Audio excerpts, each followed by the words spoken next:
She was being mean. Okay. Hello, everybody. And we're going to start with a quick prayer, and then we're going to have Monica and Real Girl read a couple of articles, and then we'll go straight into Q&A after we discuss the articles. But, dear Heavenly Father, we thank you for being God. We thank you for your mercy, grace, your love, your joy, and your peace. We thank you for sending your only begotten Son, Jesus Christ, to the face of the earth, that he would be born of a woman, walk amongst man and all of mankind, and to see our sins and trespasses against the kingdom of heaven, and going to the cross at Calvary, dying on the cross and being resurrected on the third day with all power in heaven and earth. Sweet Jesus, we thank you for your mercy, your grace, your love, your joy, and your peace. We thank you for being our increase. We thank you for being our portion. We thank you for being the bread of heaven. Hallelujah and amen. Amen. Amen. Okay, Monica, you River Girl's and going to River read Girl first. got it from this point. Yep. All right, Wayne, you ready for me? Yes, ma'am. Go ahead. Okay, I'm going to go ahead and post this article in the room so that, well, I thought I had it handy, and evidently I don't. All right, folks, I will post this in the room as soon as I get done reading, so y'all will have it for yourselves. Under the auspices of Professor Dr.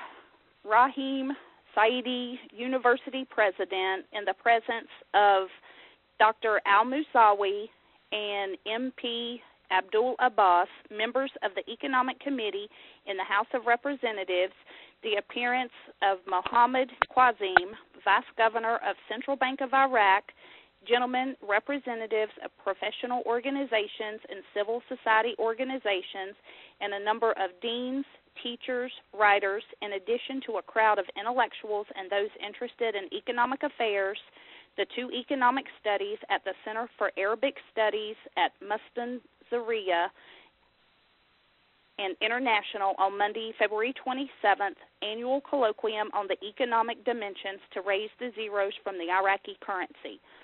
The session was moderated by Professor Al-Bayati, who opened the symposium. Hello, honorable attendants. Define the nature of the symposium and its goals, in addition to referring to the need to work to ensure the success of monetary policy in Iraq. Further contributions to the process of economic and social development. Then ascended the podium Dr. Ahmed Rawi, director of the Center of Arab Studies and International, to deliver a speech, including welcoming the honorable attendants and thank for their contribution in the scientific symposium held by the Department of Economic Studies at the Center about the economic and political dimensions of the policy of lifting the zeros of the Iraqi currency, which created a sensation among specialists and politicians about the pros and cons of restructuring the Iraqi currency. He added, in order to set the record straight and stand on the truth of these dimensions, the Honor Center hosted a number of specialists in the decision whether the monetary authority represented by the central bank and representatives of the legislative authority represented by honorable members of Parliament, as well as the views of specialists and academics, in order to get out with the vision to help the success of monetary policy in Iraq and strengthen its role in establishing the basics of economic and social development in our beloved Iraq. At the end of his speech made by Dr. Rawi, audience with astonishment when I get out of his bag transparent portfolio contains several versions of the coin of the Iraqi dinar category, was honored to keep for many years as a symbol of national sovereignty. In this symposium, set up at the Hall Center and received considerable media attention, were presented 3 research papers.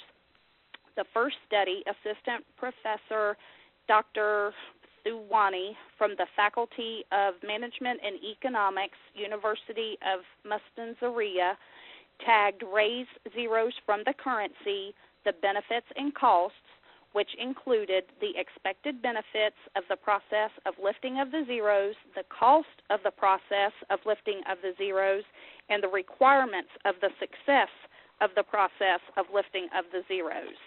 The study concluded that if there is no productive sector is able to provide goods and services in a sustainable manner, the issue of maintaining the value of the currency after lifting of the zeros It may be a cost increase on the economy and the value of the currency itself, especially if the sector has been external shock to oil, as happened in the recent financial crisis when oil prices fell from $147 a barrel to less than $45 per barrel, and the resulting decline in stocks of oil reserves and support the value of retaining the stability of the Iraqi currency.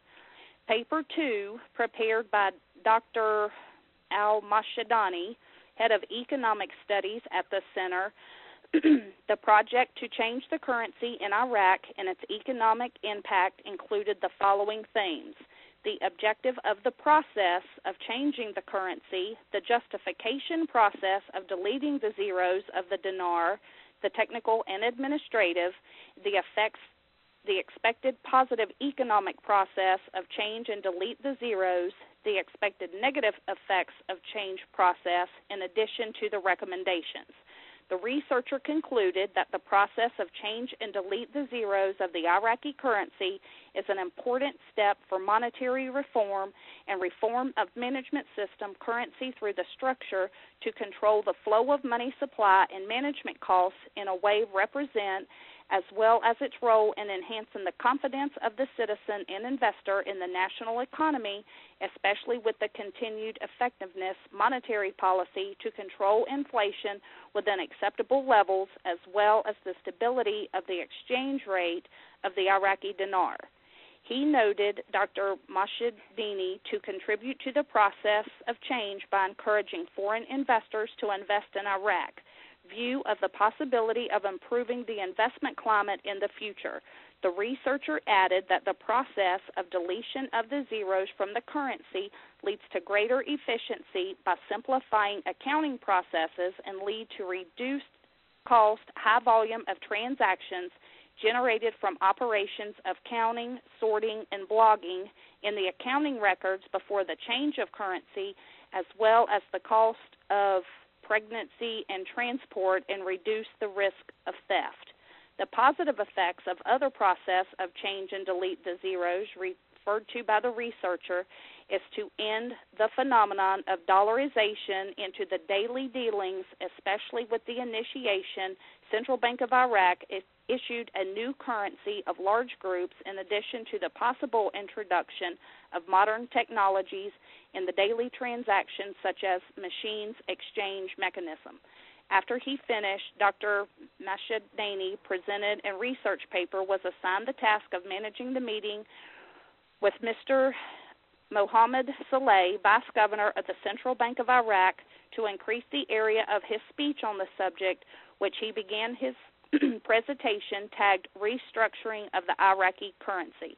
The researcher concluded the preparation of the Iraqi Central Bank strategy's long-term viable future when the availability of the appropriate opportunity and gradually, according to clear instructions and regulations, guidelines provide protection for the rights and interests in line in the stage of prosperity coming and expected economic growth, to increase the average per capita income in the coming years to more than once, in addition to what it takes to progress from the Iraqi economy, steps to repair the waste stages of inflation, in particular the issuance of some legislation in this regard. Following the lecture, Dr. Sala was a question and intervention share a good share of the time of the symposium, one of the seminars that address one of the important economic issues that require community aware of its importance. It was Department of Economic Studies at the Center for Arabic Studies, an international successful choice for the theme of the symposium, which has achieved unprecedented success, the testimony of economic elites, academic and intellectual watch it, which followed with great interest. It requires great effort from us. Praise the efforts of the Mustan Syria Center and Department of Economic Studies, and blessing. The end. Woo. Woo, Lord. Great job. Yes, indeed. Great job. Great job. So, River, could you do one thing for me, and then we're going to discuss this article? Could you read that sentence, paragraph about the de-dollarization again? And that's real important because I'm going to tell everybody when this process actually started, and who it was actually commissioned by. Okay. the positive effects of other processes of change and delete the zeros referred to by the researcher is to end the phenomenon of dollarization in the daily dealings, especially with the initiation Central Bank of Iraq issued the new currency in addition to the possible introduction of modern technology in daily transactions such as machines exchange mechanism. Sweet. This article, I think it's come out Thursday. Please correct me if I'm wrong. I think it came out Thursday morning. And I was so excited. Thursday? Yeah. Okay. I was so excited when I saw it. I didn't tell too many people about it. But this article, the whole process was commissioned by Maliki. Again, he tried to undermine the central bank some months ago and said, well, okay, we'll just have the university do a study on it, and then we'll take the findings and we'll implement them. Okay? Maliki already promised us that. So you guys have to be excited right now because I'm more than excited. Maliki promised that whatever the university found, he would implement. Okay? So you can go back into all the articles and find possibly in early January, Maliki asked, commissioned the universities to do a study on the lifting of the 3 zeros and things of that nature. So now we actually have the proof right in front of us that the University of Baghdad has completed their studies by the good doctor that River Girl just kept mentioning. And his name is so funny, I couldn't pronounce it. I didn't even try to pronounce it. River Girl did a great job. River Girl did a great job at it. But this is one of the top honchos in dealing with economics and things of that nature, and he's actually telling Maliki, again, okay, I did what you told me to do, now let's get on with it. It's profitable for us. It's best that we lift the zeros right now and get on with our lives and protect our economy, okay? So we have it. Maliki asked for it in January, and now we have proof, written proof. I was so happy to see that on Thursday because I know a lot of people in the Dinar community had forgotten that Maliki ever commissioned the universities to do this. And I keep reinforcing the fact that, yeah, Maliki tries to put blocks in people's way, and that was another block. He said, okay, we may do it, but let's study it first. That's his thing, okay? So now that they've done the studies and come out with the actual findings, Maliki is going to implement them. Like I've been saying, we're going to get 86 cents, and a few days later, he's going to RV that currency. 4 days later, so he's going to RV that currency. So this letter is powerful. It tells us how they went about the process of determining whether it's good, bad, or indifferent, dealing with lifting the zeros. And he's reporting to Maliki and to the whole country and to the people that this is what we found, and it's easy, and let's get with it. Okay? So that's why I actually told Monica about this article, I think was Friday morning or something. I was kind of excited about it. I told her, but I said a lot of people are not going to pay too much attention to it because, like I said, the dominoes are standing up, and we have to watch them knock them down. And this is just another domino that they knocked down. Okay? And it was Maliki's decision for them to do this study. So he probably thought it would take about 6 months or so or whatever, and everybody would forget about it. But this good doctor came to a conclusion, held a symposium, and gave his findings. So that's powerful stuff, and it's all in our favor. I can only say that I know we're close, and I've been saying this for a while now. They sound like a broken record, and it's good because we are watching them knock down the dominoes, and that's going to make our wealth feel even better. Okay, you're going to have some people that just got in this investment, and it's going to make a lot of money and probably lose a lot of money real quick because they weren't invested in the process. But all those that struggled and waited to watch this thing mature and develop and turn into the RV are the ones that's probably going to be most profitable in the handling of their money and life after that point, because they actually waited, gathered the information, reasoned with the information, deducted what it means, and then found some sort of resolve in the process. So, River Girl, I want to thank you for reading that article, because that article is very important to me. And probably in the next few days, a lot of people are going to start reading it and understand what the good doctor just did. Okay? You got to go back in January and find out, though, when Malik had told the universities he wanted them, I think it was on AK News, he wanted them to study this process, and whatever they find, he would implement. And this week, while watching Iraqi TV, I watched a lot of it probably Tuesday night, Monday, and at one point I called Monica, I think, and they actually had a certified letter. They showed the letter on the TV with the government stamp on it and everything. And then they had all of the new coins on this blackboard, okay, and a representative of each denomination of the coin on this blackboard. And then they had all the new currency right next to the board of the coins, the paper currency, showing all the new currencies. So this is what this is about. This study is done. The university was on TV showing the fact that, hey, we've completed the study. Here are the coins. Here's the new dollar denominations, and get ready, it's coming. So I saw that with my own eyes. And, Monica, I hope you remember when I called in. I said, hey, Monica, did you see that? You're watching Iraqi TV? And I told you that the coins were represented. I remember. And the new denominations of the dollars were shown also. And what really excited me about it, gang, was that these people are actually showing that the process has been certified.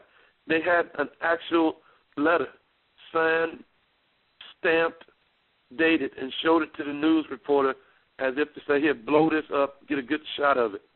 And I couldn't read the Arabic, but it was all in Arabic, and I could tell it was official stamp and things of that nature.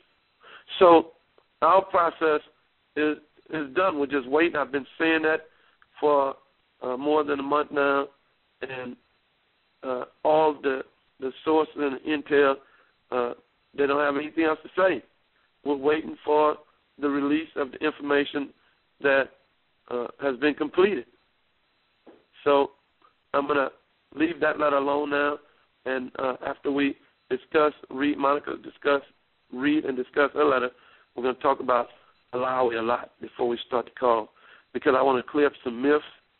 Alawi is perhaps one of the most powerful persons in the process, and he's not going anywhere. So having said that, Monica, please read your article. And I thank you again, River Girl. You do such a great job, you and Monica. Y'all have good fortitude, and I think I was blessed for y'all to decide to throw y'all head in with me. So please, Monica, go ahead and read your article. All right. International Monetary satisfied with our reforms to the financial. The Central Bank of Iraq on Saturday that the International Monetary Fund is satisfied with the financial reforms implemented by the bank as part of his dealings. Iraq had decided since the beginning of 2006 to restructure state-owned banks. The deputy governor of the central bank of the appearance of Mohammed Saleh told the Kurdish news agency that the International Monetary Fund expressed his conviction that the financial reforms carried out by Iraq at the level of banking and financial dealings and development. He added that Iraq, through the International Monetary Fund, with a bilateral agreement was signed between the two sides to strengthen the political development of banking and cash transactions. Saleh pointed out that the purpose of this convention, including evaluation well from conditions in Iraq and the areas of financial reform of the accounting system and mechanisms of exchange in the budget. The Iraqi government is still limited in its financial transactions on the government banks by 85%. And the International Monetary Fund expressed recently his support of the Iraqi economy in the event of his number of economic measures, including raising the 3 zeros from the local currency. That's the end of that one. Sweet. Thank you, Monica. That was great. So this article is also giving us some closure. It's saying that they, again, looked into it and said that it's profitable for the country to dip 3 zeros, and it would clear up inflation and things of that nature. So we are where we need to be. There's no information that's changing, and we're simply just waiting, okay? And I think after the players finish making their little trips, everybody's been on a few excursions. Taliban came to the U.S., a bunch of different events are occurring. Malik is due to be in Kuwait Tuesday or Wednesday, and if he actually makes that date, it's going to be a great thing because he was supposed to go last year, didn't go, and it's going to bring a lot of closure to the demarcation and things of that nature, the return of the bodies, the artifacts, and paying for Saddam Hussein invading that country. So, having said all that, Monica, would you guys like to know the history and about Alawi and why he will never go away or something of that nature? Yes. Say again? Yes. You want to tell? I wanted to discuss that a little bit because it seems that there have been some articles out this week saying basically that Najib was taken over the Iraqi list, and I think that is making people believe that Alawi is not important anymore, like they just replaced him. Okay. That now Najib taking over Iraqi bloc is an awesome thing. It's great. Okay? That means that in private that they've already agreed to Alawi taking a seat in Erbil. So they may have already completed that process. So I have great insight on that part, saying that once Najib is installed, Alawi is going to be installed to his position on Erbil, the power sharing agreement, the NCSP. So that's a win, okay? And let's talk about Dr. Ayad Alawi. Okay, this guy won the general election. He was supposed to be the prime minister of Iraq right now. But Maliki was allowed to keep the prime ministership because of a clause that was placed in the Constitution by Saddam Hussein, saying that the only person that could win the prime ministership had to be a member of the ruling party.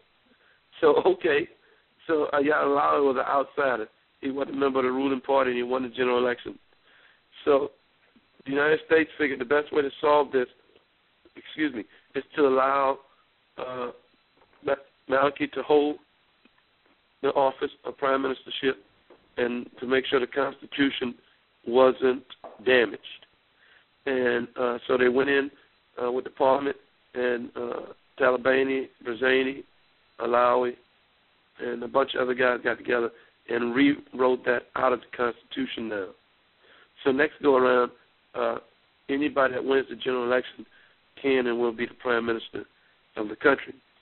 But Dr. Ayad Alawi is not going to ever be dismissed from this process because he was nurtured, selected by the United States to power share with Maliki because of his win in the general election. And that's our guy.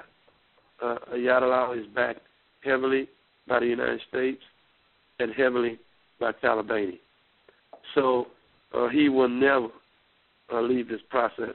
He will only be elevated to the same plane with the prime minister that the prime minister sits on, and he's going to control security, interior, and defense ministries, all of the war-making machines and all of the process of protecting the people inside the country is going to be his duties. Okay? So if we've seen any article saying that Ayad Alawi may be dismissed and not be relevant anymore, that's garbage. Okay? This guy cannot be removed from the process, or the process would collapse. Okay? And that's the only reason that the United States and other countries are forgiving Iraq their debt, because Ayad Alawi brings legitimacy to the process and to the country. Okay? So Dr. Ayad Alawi, he can't go anywhere. He's stuck. Matter of fact, Saddam Hussein tried to assassinate him and his wife, and he made it through the assassination attempt, almost lost a limb, and wound up killing the assassin. So this guy is a patriot for Iraq.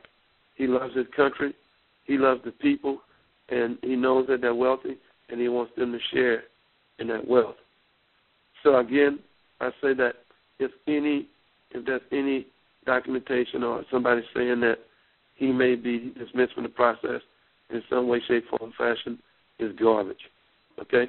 The United States and the UN would just deem the whole process damaged if Ayad Alawi left it and probably put it on life support and try to get him back in it.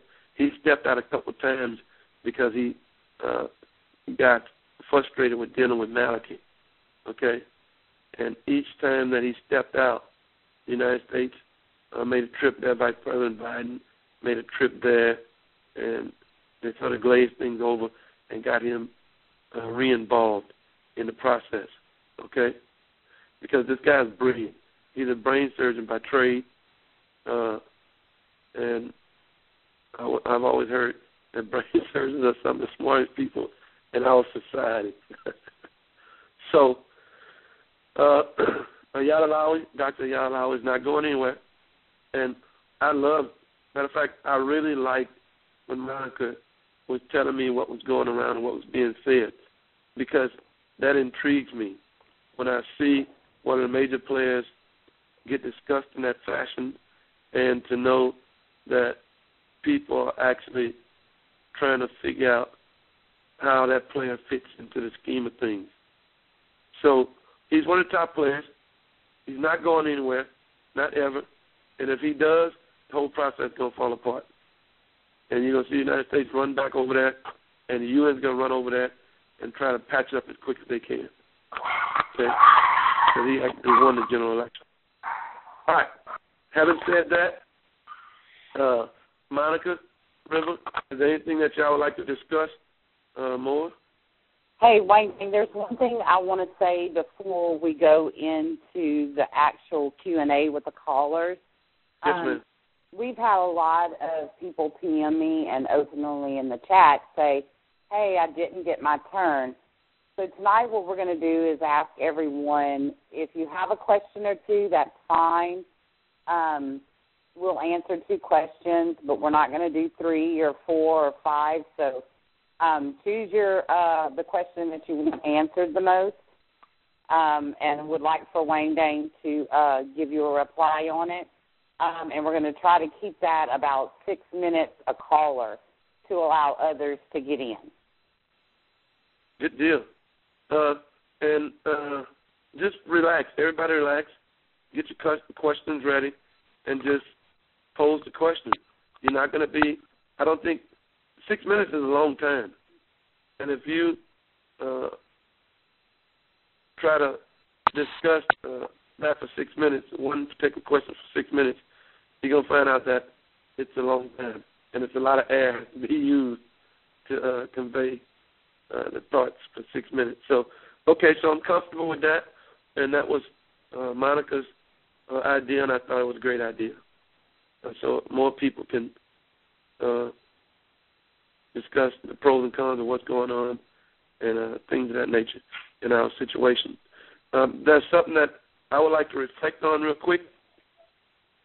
The way that this process is going to end is either that the Kurds are going to force the budget open and using HCL and gives us 86 cents that the Constitution provided into the budget for the oil revenues once they start paying their bills.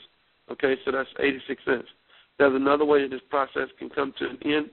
That's if Maliki stands up, completes its government by installing the last 3 ministers and announce to the world that the GOI is complete. Okay? And Maliki also can implement Herbal and allow Dr. Ayad Alawi to take his seat, and Dr. Ayad Alawi would install the Interior, Defense, and Security ministers, again completing the government and allowing Maliki to make the announcement that the GOI is complete and they should be with RV the currency. And now we have another prong to this approach, which is Parliament. Parliament is actually saying, hey, we're done with this process. We gave it, they told us in a letter, we gave it to Maliki for him to implement the lifting of the 3 zeros. Okay? So if Parliament have their wish, the 3 zeros are lifted through Parliament by the action with dealing with the CBI, then we'll see 86 cents again. So I've been on this 86 cent bandwagon for a very long time because I understood this 3 years ago when I was educated to it, and it hasn't changed. Okay? First, we should see our 86 cents, and then 4 days later, we'll possibly see our full-blown RV. Okay? So that's the way it's going to occur. There's nothing changed, and you have a lot of different theories and philosophies floating around out there that are absurd in their approach to this thing, but you have to allow everybody to express themselves in the way they see fit. So I think that in the end, through the grace of God, because we stayed on the same approach, that we have made a lot of people brought peace into people's lives by helping them understand that the 86 cents is going to come first, and then possibly 4 days later, we'll see the full-blown RV. And that's just the way the events are panning out. And as soon as we get into the national meeting or conference or whatever they call it now, these things are going to start coming out immediately. We're going to perhaps see Herbal first, and if we see Herbal and HCL, it's just like we've been saying, we're going to see the 86 cents immediately. And they can call it whether the Kurds forced it out there with HCL or whether we actually got the zeros lifted by the central bank. Okay? So I'm happy. I know that it's coming shortly, and the process is coming to an end, and I'm just okay with it. I've been sitting here waiting, and I think the best minds in this game of dinars are saying the same thing, that the process is complete, and we're simply waiting for them to give us the information. And the whole world knows it, and that's why a lot of these powerful people are taking short trips to places now, because they're going to reassure their allies that, yes, we got it done. Alawi is no longer going to head the Iraqi bloc, and Najib is taking over that. He's the Speaker of the Parliament, okay? And Najib is not a contrary or arbitrary type individual. He likes following rules, and he likes implementing rules. So for him to take Dr. Ayad Alawi's position in the Iraqi bloc was probably a pleasure to him because he understands that Alawi has moved on to bigger and better things. Okay? So, having said all that, River, do you have anything that you'd like to discuss? Wang Dang, no, I think you've pretty much covered what concerns I had. Okay. Monica, again, I'm putting it back on you. Do you have anything else that you want to add to the conversation? No, sir. I'm ready for Q&A. Okay. We're going to let my wife strike up the Q&A. Okay. First caller, 936. Was that 936? Is that what you said, Wang Dang? Yes, 936. Oh, okay. That's me. This is D Energy. How are you? Fine. Hey, D-Energy, how you doing? It's good to hear you. Doing really well, thank you. Okay. My question, I have a single question, and it refers to a couple of articles that I've read. One article, and I love the title of the article. It came out yesterday, NASDAQ, Iraq set to take its place on the world stage. I thought that was a great title. Yes.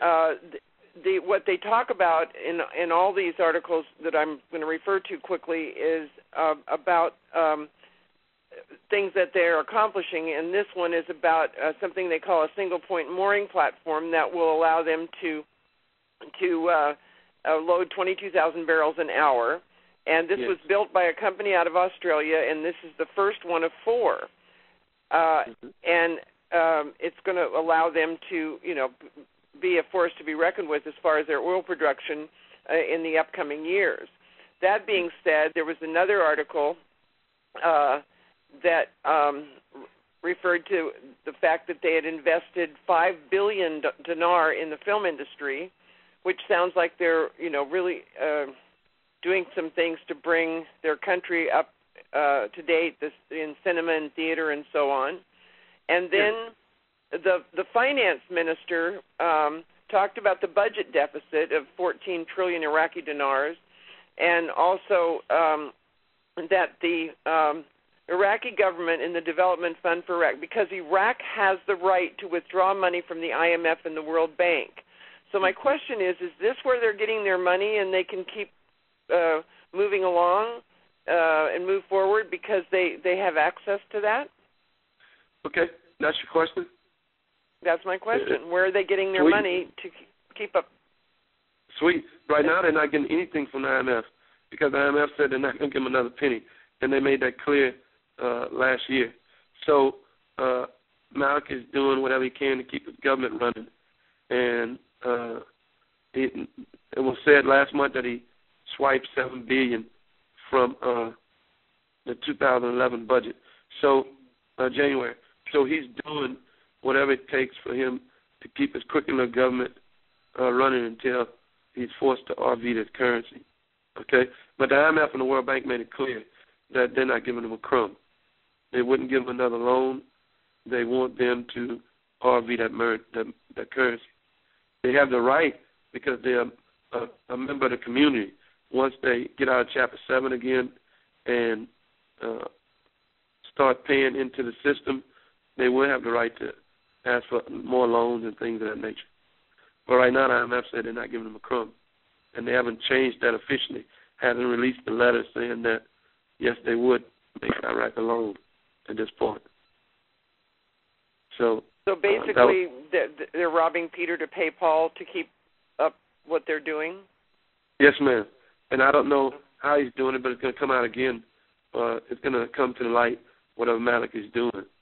So last time he strong on the finance committee to allow him to stick his hand into the 2011 budget and take that $7 billion.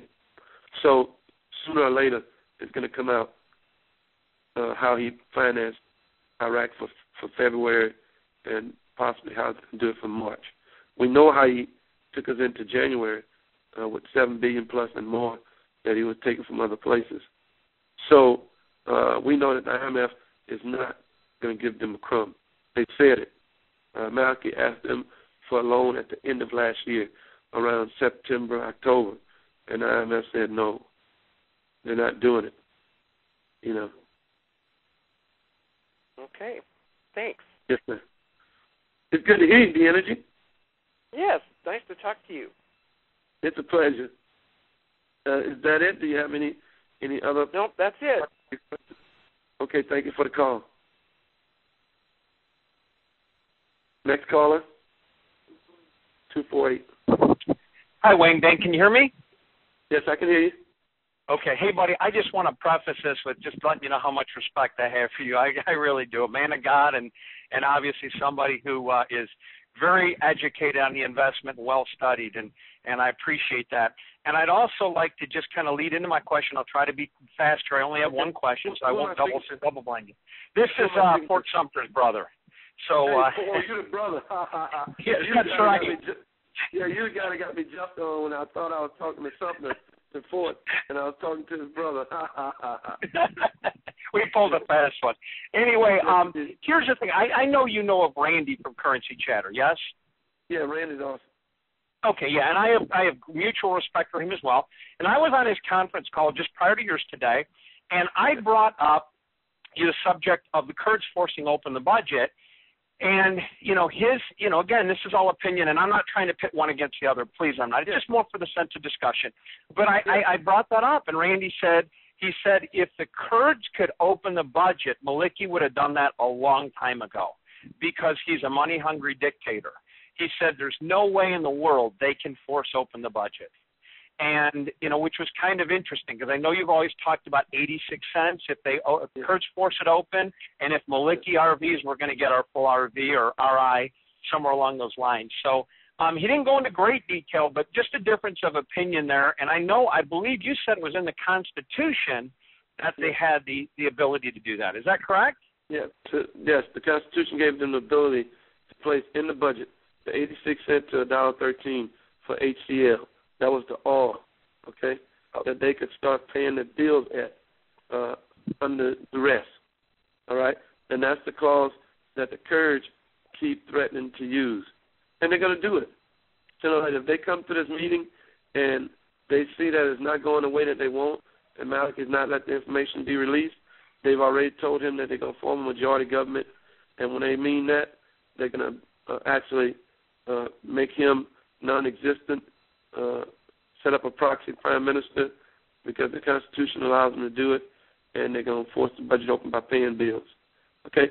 So whether another person has the same opinion with me, there's a lot of different theories and philosophies out there dealing with the dinar.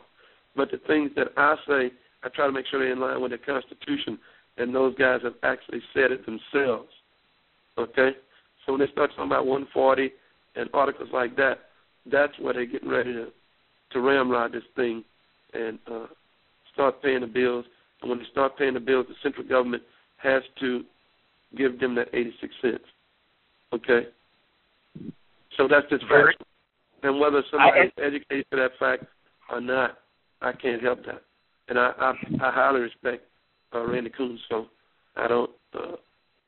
And Wang Deng, I appreciate that. I just knew you were vehement about that, and you seem so well studied. And maybe it's just something that that he's just not aware of. But I just thought I'd bring it up for the sake of discussion. I love you, brother. Be blessed, and thanks for all you do. God bless you, and thank you. Next caller, 419.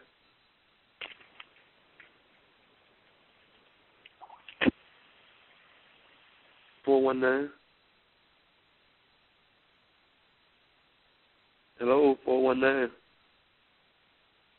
Let's go 419. Next call. 712. Hey, Wang Deng. Gary, please. How you doing? Hey, G, please. What's happening? Not much. Wang Deng, even though Malik is going to Kuwait and sign all this Chapter 7, they still can't get out of Chapter 7 until the UN lets them out of it, can they? You're right.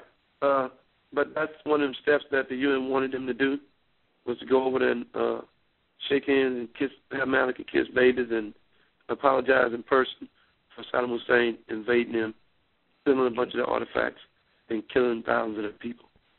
So that's a part of the healing process. Okay. And you're right. Okay, that's all I want to know because that's all Malik ever talks about is Chapter 7. So. Yeah, but you know what? G, please, you can be almost guaranteed. Chapter 7, as I understand, is a rubber stamp. If these guys RV that money first, the UN's going to announce immediately that they're out of Chapter 7. And vice versa. The UN could say that they released them, and then they can RV. So that's which one comes first, the chicken or the egg? We went to chicken first. Yeah, but they have the right to do it either way. Once they've met the criteria that the UN set for Maliki, and Malik announced to the world that GOI is complete, that's automatic. They're going to come out of Chapter 7. Okay, thank you, and you have a great day. You too, G, please. Good to hear from you.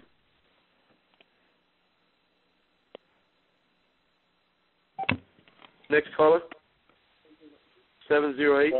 Black and General. Just trying to figure out 708. Appropriate one to get. 708. Right. 708. Next caller. This doesn't make your battery for your vehicle. Huh? That doesn't make it better for this. Yeah, I hear them, but they don't hear me. Okay, let's go next caller now. 847. Next caller. 847.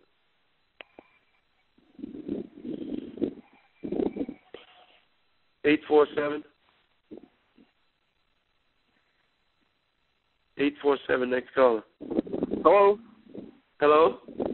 Hello? Hello? Can you hear me? Yes, who am I speaking to? This is who? Jimbo. Hey, Jimbo, what's happening? Good. I'm from Illinois here. Listen, Wayne, I got a call. Well, I got a question I want to ask. Do you think this is all going to play out before this the Arab conference takes place? Yes, I think so, Jimbo. I think it'll be over before the conference occurs. Yeah. Now, remember, look, we're getting into a sweet spot right now, Jimbo, because last year they had, I think it was 13 to 17 days window before the conference that they have to have these issues solved. So we just start seeing this week people backing out the conference or the conference going full speed ahead. And if we see the people rushing towards the conference, that means that they're going to they're getting ready to give us all the information out of the meetings. Okay, the summit. So, because I also heard that if they don't get this conference this year, it may be 20 years before they have this conference again. I don't know anything about that, but you could be right. You know? And when I heard that, I was like, wow, this thing is really important. And yeah, they do the Arab Summit, and it's an honor for whichever country was selected to host it. You know. Okay, so we're getting it down to the nitty gritty then. Absolutely, Jimbo. I'm glad you said it like that too. You're absolutely correct. Okay. All right, my friend. That's all I got. I appreciate the. I was glad to get in, and you do a great job, and I love listening to you. Well, thank you for calling, man. Thank you. All right. Bye. Next caller. 210. Yes, this is Emily. Hey, Emily. Hey, I have a couple of questions. I have a question about were the ministers seated and just not announced yet, or is that getting ready to happen, or do you know anything about that? Yes, ma'am. We have proxy ministers. They've been sitting there for over a year now. Okay, so those are proxy. By proxy, they mean they're sitting there without being sworn in by the Parliament. Okay. Okay. So when we get those, it's most likely going to be in the announcement of Herbal, which should come out during the national meeting shortly. Okay? So they're going to tell us whether they implemented Herbal, and if they implemented Herbal, that means Dr. Ayad Alawi is sitting at the head of the NCSP, and he's going to appoint Interior, Defense, and Security. And so that's when we should see these guys go to Parliament and be sworn in. Okay. Another question. You also talked about our money is in the 2011 budget. Yes, ma'am. Can you expand on that a little bit? Yes, ma'am. The reason that I say that is because it was actually an agreement struck between Iraq and the IMF, and the IMF actually balked on the budget two times in early 2011 until Iraq proved that they had enough money in there to both reconstruct their country and their currency. And they gave it to just like that, Emily. I mean, in writing, saying that was the reason that the IMF had hesitated. And once Iraq fixed those numbers with the help of the United States helped them pad that budget enough to where they had enough to start reconstructing the country and to pay for which reconstruction of the currency, which means to us the RV. Okay? Okay. So that's how we know that's true.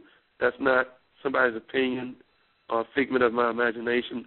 We know it to be true because that's the deal that was struck between the IMF and Iraq. So when they talk about this 2012 budget being implemented and paying the bills, but that's not our money. If they don't open 2011, we don't RV. So I just want I'm hanging my hat on that. I know that to be true, and I can't wait to see how it plays out in the end. 2012 means nothing to us, and they may not even open that budget. They hadn't opened 11, 10, 9, 8, none of them. So what leads us to believe without the RV that they're going to open 12? You know, that's just no proof saying that they're going to open the budget. They may have passed it or possibly will pass it in the near future, but that doesn't mean they're going to open it. So how do they pay their bills if they can't? Is that hooked into money, the budget? Yeah, they got a constant flow of cash called all at the end of each month. They use all revenues. Okay. They're not supposed to be using the money like that because the IMF and the UN asked them not to, but they did allow them to take as much as 5% of those oil revenues and send it to that account in New York City that had the $210 billion in it plus now. So, but they are using some of those revenues to stay afloat. So they're just scooting by. Yes, ma'am. On that oil. Absolutely, and it's a minuscule amount because to run that government, and they're making perhaps a few $100 billion a month. It's somebody smart. Whoever Maliki has doing it really know how to pinch pennies, you know. Yeah. Well, I love how you say garbage. My friend and I practice saying it like you do. It's just garbage. Garbage. Garbage. Yeah, garbage. Yeah, like a garbage. Well, thank you. I appreciate all your help and your awareness. Yes, ma'am. I thank you for calling, Emily. Okay, thanks. Bye-bye. It's a pleasure. Next caller, 530. Hey, Wing Dang. Guy before had my question. This is Danny out in California. Great, Danny. Good to hear you. Do you think that this thing will go beyond the Arab Summit? Oh, no, I don't think we'll make it beyond the Arab Summit. If we do, all hell's going to break loose. Well, that's what everybody's saying. Keep our fingers crossed. Absolutely. And that's me saying it. I'm kind of unafraid when I say things that I know to be true, so I don't mind sticking my neck out with that. All righty. Appreciate it, buddy. Take care. Welcome. All right. It's a pleasure, Danny. Next caller, 352. Hey, guy. Hello? Yes. I have my name is Willie. Hey, Willie. Okay. No, I have a question. Then I want to ask a question. I mean, I have a statement. Then I want to ask you a question about the cashier. Now, I was watching this show about, I think about a month ago. In fact, I've seen it twice. It was called Baghdad Job, and it was talking about the missing, stolen $40 billion. Have you ever seen that show? No, I haven't seen it, Willie. It was a 30-minute show. It was on MSNBC. Yes, it was on that, and it was talking about the missing $40 billion, and it was talking about how they're still flying money into that country from the United States, the Treasury Department. You know, they say it's still going on. They're still flying money into there. You know. Wow. Yeah. Wow. And then the question I have on cash in, I'm not sure whether you were talking about that, but I saw an email where a guy was talking about it's best to open up a stock brokerage account because he was saying if you put your money in there, they would insure the whole thing, plus they'd be willing to pay you interest on whatever you put in there. Have you heard anything about that?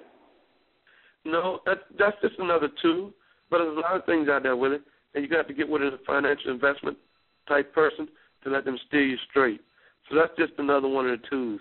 I do know about those accounts because I have one, okay? But now it's a lot of tax implications when you start writing checks on those accounts. Been there, done that.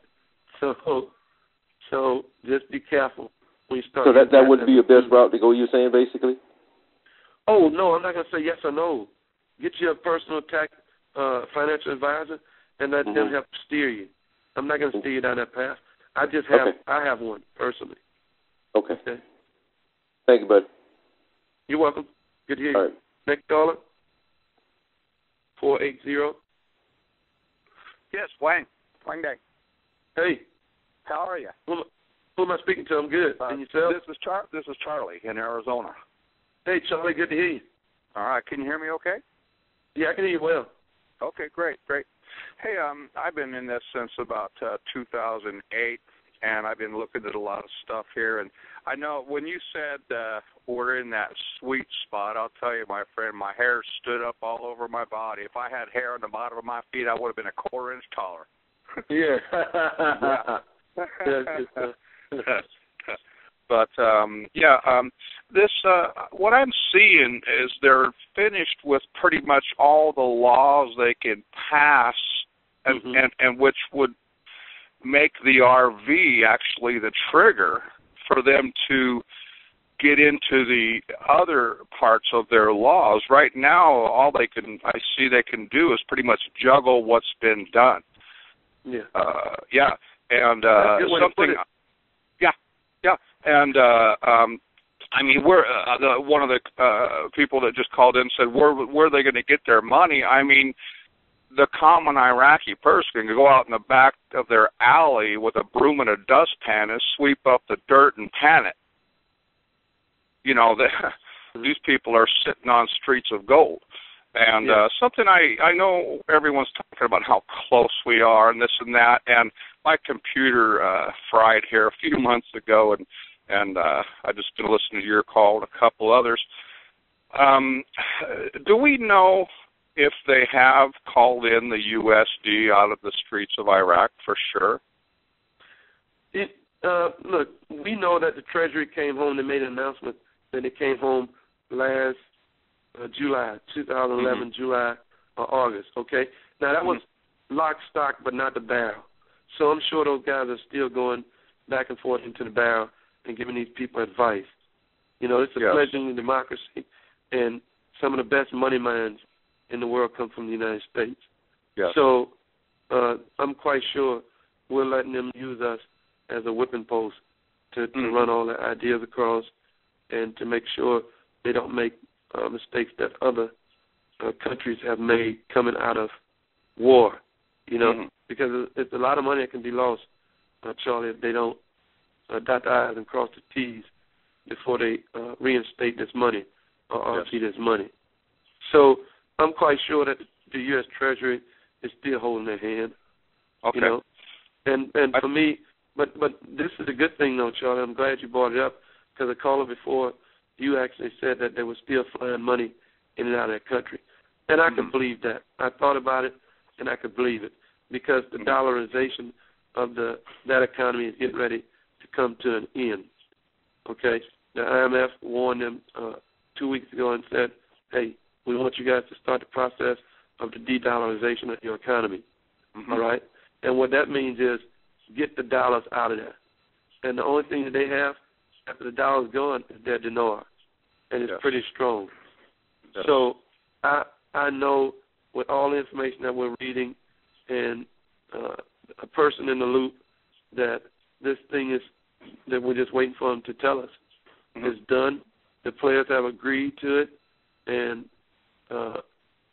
they're just rounding the bases right now.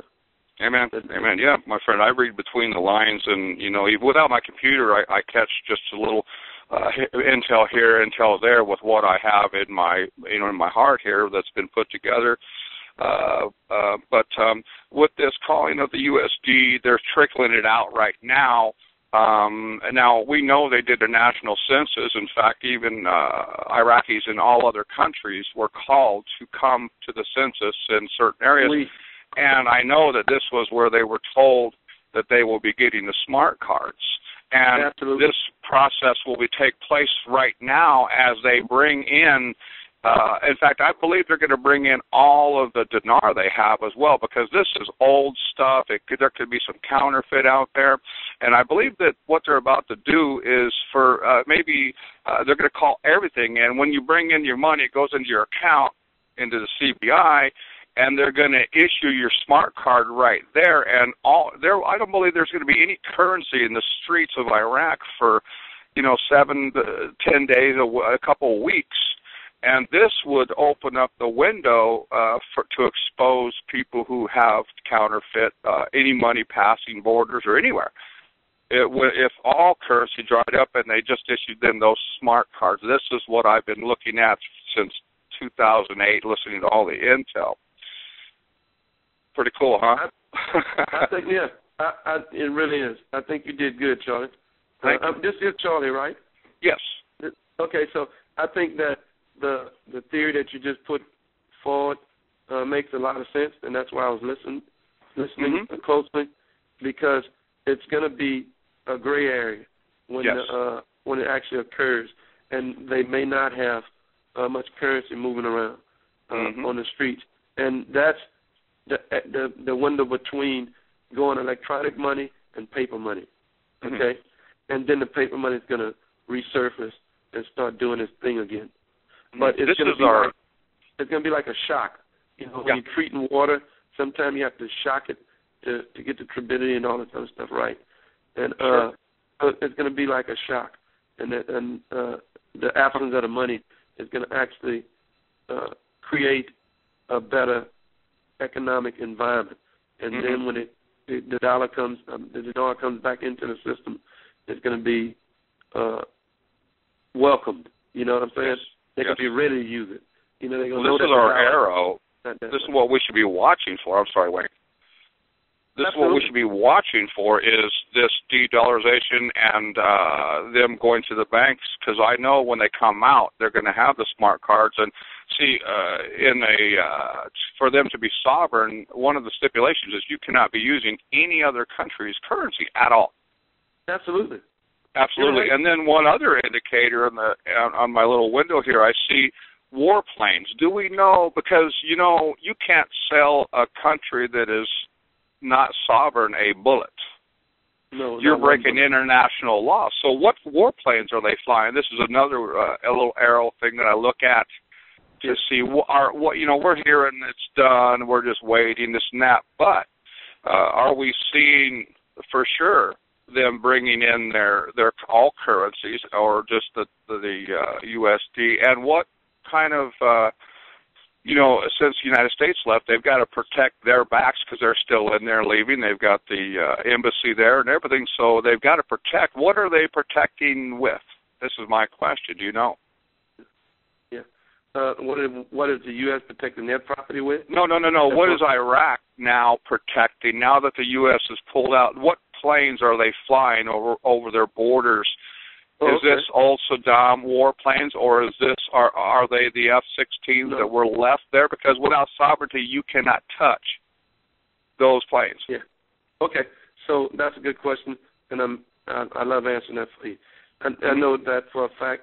In 2007, 8, 9, they took delivery of F-16s and some new model F-18s. Okay, and the UN allowed them to do it because we were still there holding their hands. Okay, now when President Barack Obama gave them their sovereignty back, then they started flying these missions on their own, okay, protecting their skies and things of that nature. But before then, you always heard that the United States and the Iraqi Air Force participated, okay? Now the United States no longer participating. They have the right to protect their own skies because they are sovereign. Is that air sovereignty only, or do you think they have ground sovereignty as well? Air, land, water, all of it. Okay. It's all done. Yeah, we're no longer participating in protecting their country. That's their job now, and that's why so many people are disturbed and perturbed with Maliki because he hasn't released that security minister yet. Yeah. You see? And so he's actually doing his own country a disservice. You know, and that's why people are fit to be tied with that bonehead. He is a bonehead too. So, well, you know, something I noticed, we read almost all of the info we get, the news from Iraq, something that a lot of listeners I notice and people I know don't understand, that's not for us. That's for them. Almost all that's for Iraq, and we get it, and we translate it, and we try to apply it to us. And this is why the hype has been going on for all these years that it's done, you know, because a lot of people don't understand. 90% of that news is just for Iraq, not even for the world. And see, we're pulling it out. We're extracting it, thinking it's for us. Most people do. And that's where a lot of people get the letdowns and oh no, not again. Yes. Yes. You know. And it's a lot of that news is propaganda too. And like you said, it is for the benefit of the Iraqi people, and we're just bystanders. And I keep trying to get people to understand we can't force them to give us the money, but through their own processes, the money's going to come about. And that's what's happening now. They've been bottlenecked so long that the pressure is getting ready to force the situation to occur. And that's what's good. And that's the way Arabs do it. They sometimes just welch and welch and welch on agreements until they have to do something about the situation. And that's the way they make their decisions and things of that nature. In the United States, we don't do it like that. You know, we'll set up a commission, study some stuff, and then come back and say, okay, this is the best way to do it. Let's put the money to it and get it done. Yes. You know, for the most part, that's the way we do it. Awesome. So awesome. I thank you, Charlie. You got anything else? No, I just want to thank you for being on today on Saturday. I don't have a computer, so what are your days? Do you have any, days that I can be sure you're on, that I can catch you? Yeah. You can, do you have a Skype account, right? My computer's down, and I'd have to go to a friend's house or library to get on a computer, and I've been busy, so I'm just kind of catching calls here and there. Okay. And not being with Ollie, I'm not going to get text when this thing goes, so I got to desperately search the calls or wait for someone to call me. Well, I'll tell you what. This is what's going to be nice about it, Charlie. Just like when Maliki announced that he formed the government that we have now in 2010, it was on first it ran across the bottom of the screen on CNN, and then as the day progressed, they showed Maliki making his little speech and actually saying that he had formed the government. So it's all going to happen like that again. Maliki's going to be on TV, and he's going to have make an announcement saying that the government is complete, GOI complete, and functioning. And that the UN told him to do it. So whether you have a computer or not, Charlie, you're going to see it. You're going to see it. I had a vision about that day. I saw somebody getting handcuffed right after the announcement. Oh, yeah. I did. I really did. I saw it a few times that the same person that once they make the announcement, I just saw them dragging him off right on camera. Yeah, I think that it's going to be shortly after you get out of office, but they are going to put the handcuffs on him. He's a bad person, and I think he's trying to save face, and that's why I know that through a source that once this 86 cents come out, about 4 days later he's going to RV that currency because he's going to be trying to keep his rear end out of jail. But I think that process it's already starting, so I don't think he's going to be able to stop it. You know? Yeah. Well, that's what Angel Quest. Well, I'll say this. I'll let the other callers get on. Angel Quest, I heard him say the other day that the rates are moving through the system, and my comment would have been, well, I think they need to give him some X-Lax because. Hey, all right, Charlie. Hey, thank you, Wayne. Call anytime. Next caller. 631. Hi, Wayne Gang. How you doing? This is Gary from New York. I'm doing fine. How you doing, Gary? All right. I just have a quick question for you. Somebody brand new like myself, what would you suggest to catch up to all this, get the information, learn about all this? Sweet. Okay. This is what I like to tell people. There's a site called IraqiDinar.com, and that's Ali's site where he used to sell the dinars from. He no longer sell them. But he has a tab on that says latest news. Now, I went there recently, and they used to have news all the way back to 2004 or 5, I think it was. Now the news only goes back to 2006. So go to IraqiDinar.com and log on to that website, and then click on the latest news tab, and then you can scroll back to the very beginning of 2006. I think it's like February or March of 2006. And then you could read yourself forward, but understand that for some reason Ali stopped giving us this super great news maybe a year ago. He started doing it once a month or once a week, then once a month, and then sometimes he skips a month before he put new news. But in 2006, he was giving us powerful articles every day, like 6, 8, 10, 12 articles a day, dealing with the formation of the government, Basel, all kind of stuff. So all that good stuff is cataloged right there. You can go read a bunch of it. You can read from 2006 to middle of 2010 when he started getting sporadic with the news, I think it was. So I would like to suggest that, because he's one of the best. Thank you. You're welcome. You're welcome. That's your only question? Yes. Okay. How you New Yorkers doing anyway? Doing good. It's pretty nice out here today. It is. It is. I love New York. Yeah. I've been in a few times today. Yeah. I was affiliated with West Point at one point. Used to be an admission participant. I helped kids get into West Point at one point, so I used to go up there a couple times a year. Oh, okay. So it's a pleasure. And who am I speaking to again? Thank you so much. Huh? Who is this again? Gary from New York. Okay, I had Gary. actually sent you an email. I'll answer it. And, if I don't answer it, my wife or Monica will answer it. Okay. So, yeah. No, you did reply back. You gave me the call to get on here today. Sweet. All right. Okay. It's a pleasure, Gary. All right. Thank you. All right. Thank next caller. 209. Hello, Wayne Dang? Yes, who am I speaking to? Hi, this is Richard from California. How are you doing today? All right. Hey, Richard, how you doing? I'm doing good. Hey, listen, it's great to get in and talk to you. I got several questions for you. Some of it's just so far out.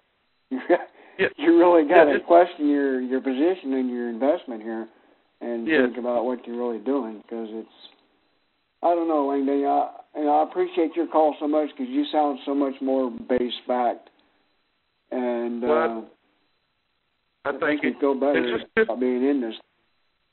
Yeah, just sift through it. Just take your time. It's just like a sifter that you use for flour. Just sift through the information and just stay with the basics. The basics are simply that this thing is going to either be forced open by the Kurds, or Malik is going to form his government, and then Shabib is going to RV the currency. And if those two don't occur, the CBI and Parliament is in cahoots to lift the 3 zeros, and they're on the fast track, So just be patient and stay grounded and look for the information that you want, not the sensational stuff, That's why the only information I really want is coming from you. Well, I greatly appreciate that. So, question was I believe the HCL is the formation of the government. Is that correct? The HCL is what? The formation of the government, the Iraqi government? No. It's the GOI. The GOI is the formation of the government. The HCL, that's the hydrocarbon law. Okay, and that's where you get the gas and oil and the rate that they're going to pay for the gas and oil. Okay? And they can charge for it. All right?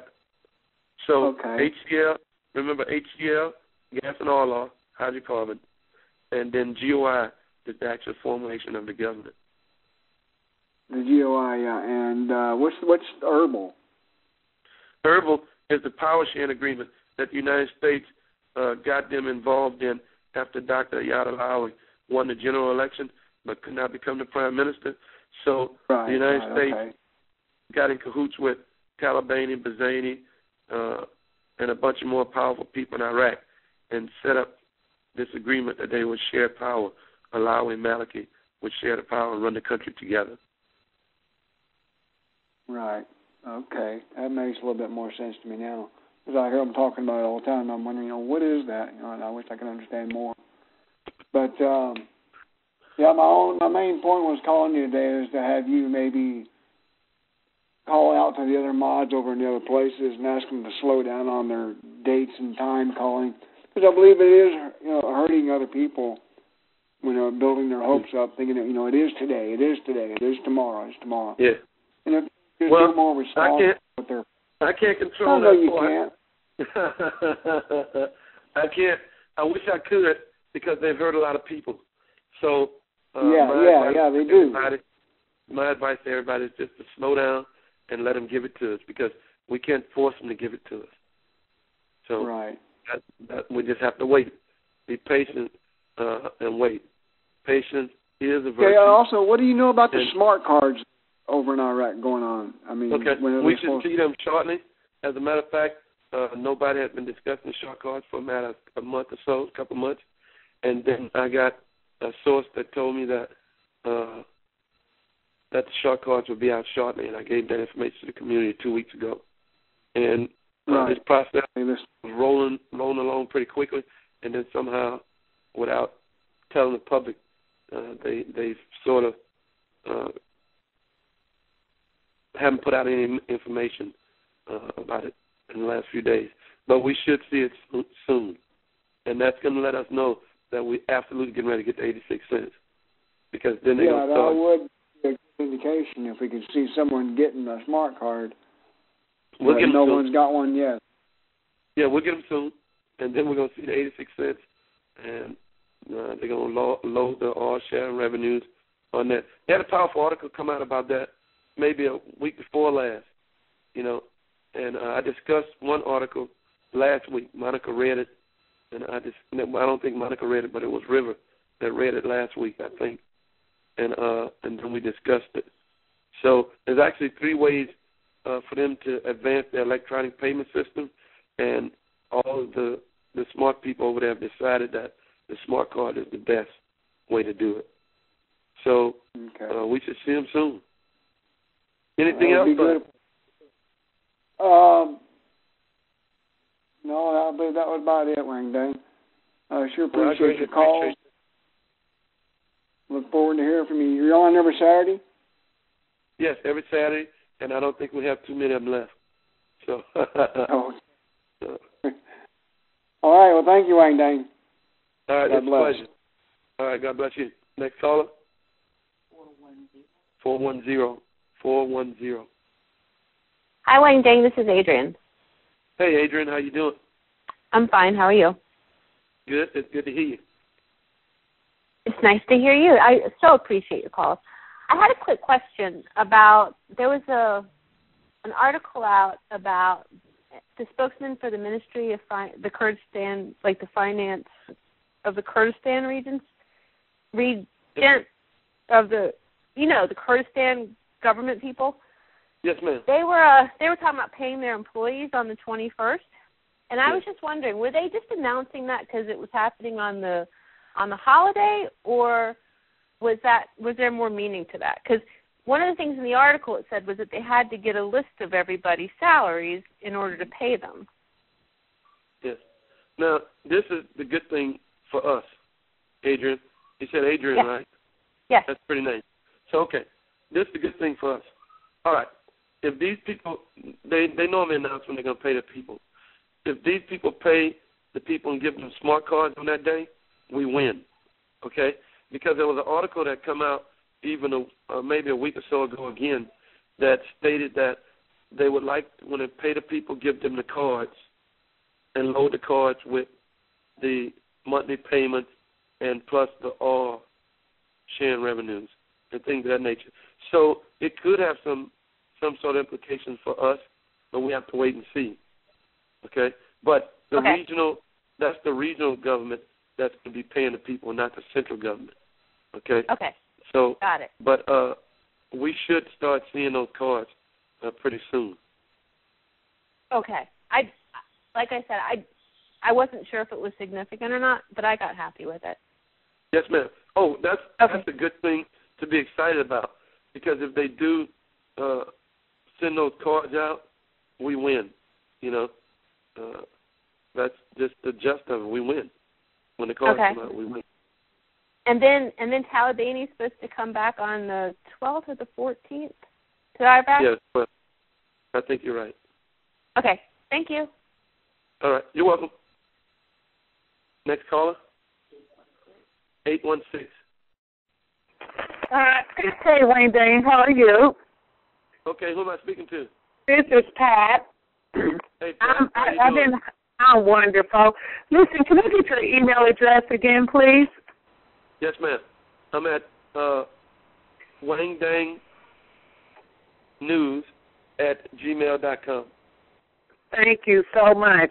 Okay, my question is, we've been getting a lot of intel that, like, all of the major banks is going to participate in it, but like Wells Fargo, Chase, and on and on and on.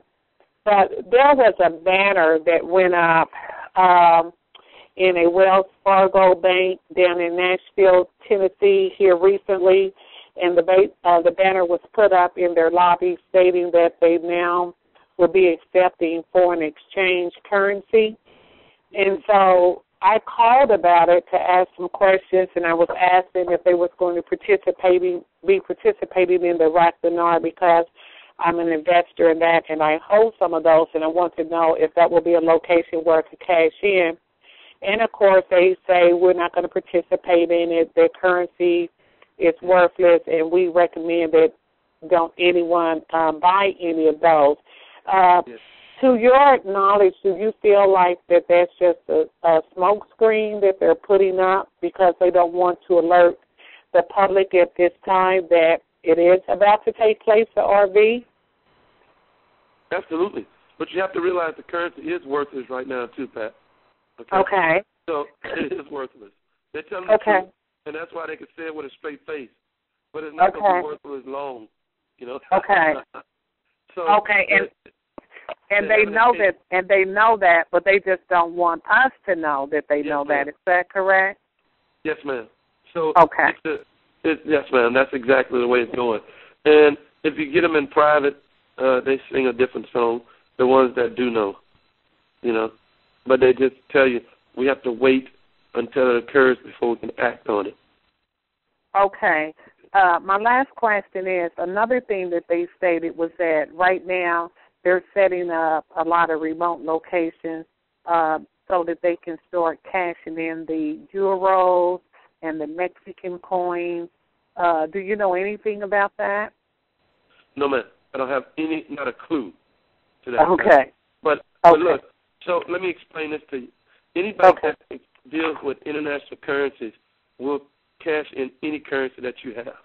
Okay? So once the Iraqi dinar becomes valuable and internationally traded, no bank's going to turn it down. Okay? Okay. So that's not anything you have to worry about. It's just going to be it's going to be like the dollar. When you have the dollar in Germany or somewhere else, they'll take the dollar just as quick as you can pull it out your pocket. Right. You know? So that's the way that the dinar is going to be handled. Same way. Same privileges. Okay, last question, I promise. Also, I'm getting conflict information. Some is saying that possibly we'll see it, you know, before the end of March or before the summit. And then it's coming out now saying that we won't see it until September. What's your feel on that, September or March? I think it's just your opinion. I'm sorry. Okay, yeah, my opinion. I don't mind giving it. I think September's a joke. And if you remember about a month ago, they were fluctuating between September and then June. Some of them would say, okay, in June they're going to do this, and then September they're going to do it. So those dates are bogus, and I've been telling everybody that Iraq is possibly 2 months behind their schedule that they had set for themselves. So that's why we're seeing this barrage of information now, smart cards, people openly talking about, hey, we got to lift these zeros and we got to do it now. Okay? So they're trying to catch up to their schedule again. And we will see this thing occur before the end of March. Reason being, the Arab Summit's coming. And those Arabs are not going to go there unless these people have control of their security and their money. That's the reason they stated last year for backing out. Okay? Right. So we're going to get, we should see our investment be made right in the month of March. Well, I really felt that it was a positive sign when I read the fact that Iraq had purchased 400 armored vehicles from the U.S. And so we knew that the money had to come from somewhere, and plus they're going to use those vehicles.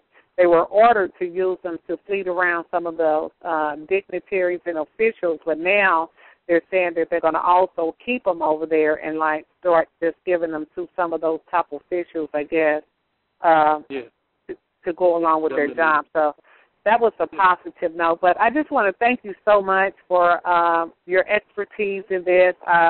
Of all the intels that I listen to, I really do appreciate your true facts and your honesty. So my name is Pat, and I will be sending you an email, and I'm from Kansas City, and I'd like to just follow up with you. Yeah, I love Kansas City. I've been in your town a few times. I was stationed really? at Fort Riley, Kansas. Yeah, I was stationed at Fort Riley, Kansas. Wow. Well, you was right in my backyard then. Yeah, I used to jump on my big motorcycle and run up there all the time and chase all those pretty girls. Well, we got a lot of us running around here, that's for sure. Thank you so much, Wang Dang, and I'll shoot your email today too, so you'll know it's me. Yes, ma'am. Thank you very much. All righty. It's a pleasure. Next caller. Hello, mate. Next caller. Big O. 419. Big O. Can you hear me? The Big O. Can you hear me? Yeah, what's happening? I'm fitting to be tied, my brother. Yes, indeed. Yes, indeed. You sound like my grandmother. She's fit to be tied. You hear me? Yeah, I'm fit to be tied because last week I lost my my spot because my phone went dead, and today I was on mute when you were trying to talk to me. Yeah. So, you know how you have those days you work so hard, and then you're so tired over the weekend, and then you try to do something right, but you're too tired. Absolutely. Well, what's going on, my brother? My question is, and I know you said something about it in the past, but what I don't understand in the things I read, and I know we're not supposed to take it all to heart, it makes sense to me. You know, when you go to the Forex and you pull up the dinar, it's unclassified. Yeah. And we know that because it's toilet paper. Yeah. Well, how can they RV when they're still under Chapter 7? Wouldn't they have to get that Chapter 7 done first, RV, and we're done? Okay. So, Big O, I'm glad you asked that question. And check it out. I explained earlier that Chapter 7 is going to be like a rubber stamp. If Maliki go ahead and conforms to the UN demands that they gave him and complete his government and announce his government as complete to the world, Shabibi's going to stand right behind him in RV. So that means that the UN has basically communicated to them that as soon as you form your government, the Chapter 7 is going to be lifted. And that's the way it's understood. You know, you can get either or first. You can get the lifting of the Chapter 7, and then Maliki can announce to the government. But I don't think it's going to happen like that because the UN told him, you're going to announce your government, and then you're going to get out of Chapter 7. That's one of the criteria they set for him, They set for him. And that window could be in the next few days when he goes to Kuwait or the National Conference. Yes, or hopefully before the summit. I like the way you think, Big O.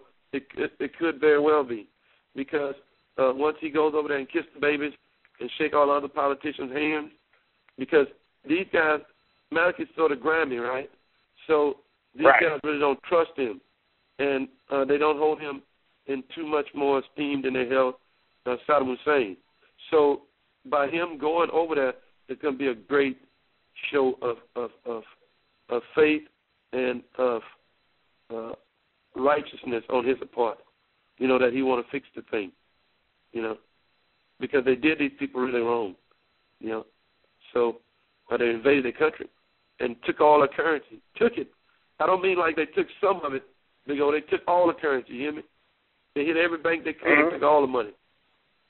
So this is the way. Well, now what I know you said to the other callers, like, if this thing doesn't happen in this window, which is March, I mean, how much longer do you think they could go? Another month? Another 2 months? I think that, because I know all hell's going to break out. Well, that's what I'm saying. And you're right, Big O. And that's what I was getting ready to say. If this thing don't happen this month, all hell going to break loose. We can just strap our hats on tight and get ready to to ride this roller coaster, and put the dinars on the back shelf for quite a while, because this is the opportunity that the world, the community gave them to solve their problems in. This is the window right here. And they want Maliki to put that government forward, and they want Maliki to turn that money on. And IMF then said it in those words. And last week before last, there was an article out when IMF told these people, you need to de-dollarize your economy. So now I have experience with that because last year, or in 2010, when the IMF told Vietnam had just finished the microeconomics process, the whole world was proud of them. The United States had held their hand and took them through the whole process, and they did good. But guess what? Those little men over there loved the dollar, and they didn't get off the dollar, and the IMF had already warned them. So the IMF rolled in there 2 days later, maybe a day or two later, and said, okay, since you haven't de-dollarized your economy like we instructed you to do, we're going to give you another year to think about it. And that was it. They said, we don't want to talk about it again for another year. So, and the dome was getting ready to give us 5 to 8 cents. It was common knowledge. That's what they were getting prepared to RV the dome at, 5 to 8 cents. And because they didn't follow the rules of the IMF slapped them with some sanctions. So we're getting ready to see all this good stuff happen in Iraq, because Iraq and the United States have learned a lesson from Vietnam in saying that the IMF warned you one time, you're not going to get another one. And I'm quite sure they told them the date that they would be back to check on it. Okay? So, Big O, that means they gotta crap or get off the pot. It's done. Well, I remember, Kat, when you said that. That's right. Yeah. When you said that story before, but you got to admit the articles and everything that's coming out, it's never happened before. Oh yeah. Things are looking good. I hope they can smooth it over, get her done, and then we can all go do that happy dance. Absolutely. Absolutely. I got my shoes shined, and I like black shoes, so I got my black boots shined, and I'm gonna do me a nice dance, man. Well, keep up the good work. We appreciate everything. These questions that I ask you come from my family and friends that have invested, and I try to get the intel from you because you break it down. Yes, sir. So, all right, now, you have a good weekend. Thanks for all you do, and you too, I try to help out as much as I can and posting some articles that might be double posted, but I try to keep my eyes and ears open. Well, Monica and my wife and River Girl, they greatly appreciate you. I know I do. I see you in there all the time, hustling and taking care of your business, and I appreciate that, man, because the more productive people come in the room, the better it is. It feels good when everybody's transferring, giving each other information, legitimate stuff. And me and Dallas were on the board last night. We were the only two on there, We were sharing info. Absolutely. All right, you have a good one. You too, Big O. It's a pleasure, man. Next you call. Too. 850. Hey, Wang Dang, this is Phaser. Hey. I've got a question for you. This is Mr. Moon from the UN that's attending the Arab Summit. Yes, ma'am. I'm wondering why this fellow's going there. You think it's because they're announcing that they're out of Chapter 7? I think so, but me and you are way ahead of schedule. I've been thinking the same thing. You said your name is Phaedra? Phaser. Phaser? Okay, yeah. You on the site. You come on the site. Good job. Good to hear you. Yeah. Good to hear from you. Okay, Phaser, now look at this. I think you're right, and I've been thinking that. I've been keeping it to myself. But I think that when they solve the issues in the conference, in the national meeting, that they're going to roll all that happy stuff right into the Arab Summit.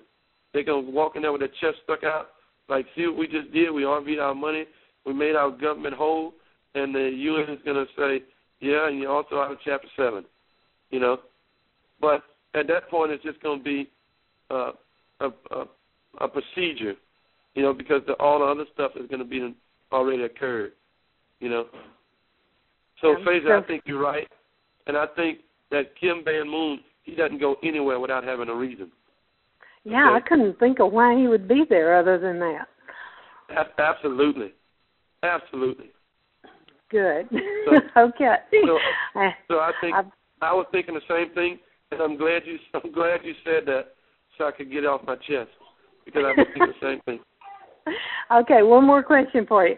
Can they open the 2011 budget without opening the previous years? Yes, ma'am. They can open any budget they want. All it's going to do is take Parliament and Maliki to come to agreement, and they can open the budget whenever they feel like it. Okay. Well, I'm going to get off of here so somebody else can ask a question. And I appreciate everything you do for us. Thank you so much. It's a pleasure. I greatly appreciate you hanging out in the room all the time, being a good steward, and I just thank you, Fraser. Okay, thank you too, honey. Bye. Yes, ma'am. Next call. 254. Yes, Wang Dang. This is Mr. Sherman out of Killeen, Texas. How are you, sir? Okay, I'm doing fine. And your name again? Mr. Sherman out of Killeen, Texas. Okay, what's up? What's happening, Mr. Sherman? Well, I was military myself, 27 and a half years in the military, so I know where you're coming from there, too. Sweet. Well, what's on your mind? My question was, when I've been hearing, but when is the Arab Summit supposed to be? I think the date they set was March 29th. The 29th of March? Yeah, I think that's the date, Sherman. I think that's the date. And because I was trying to figure, everybody keeps talking about it, but nobody's giving a date, so that's why I was asking about the date. Yeah. So, but figure this out, though. Look at this. Sherman, I know for a fact from last year that there's a window they have to meet, and I think it's 13 to 17 days. And I've been hustling and trying to dig up the article from last year, and I think it was out around February, somewhere in that area, before the summit was supposed to occur last year. And it actually discussed that Iraq had to have the house in order 13, 17 days before the Arab Summit convened, and it gave a reason.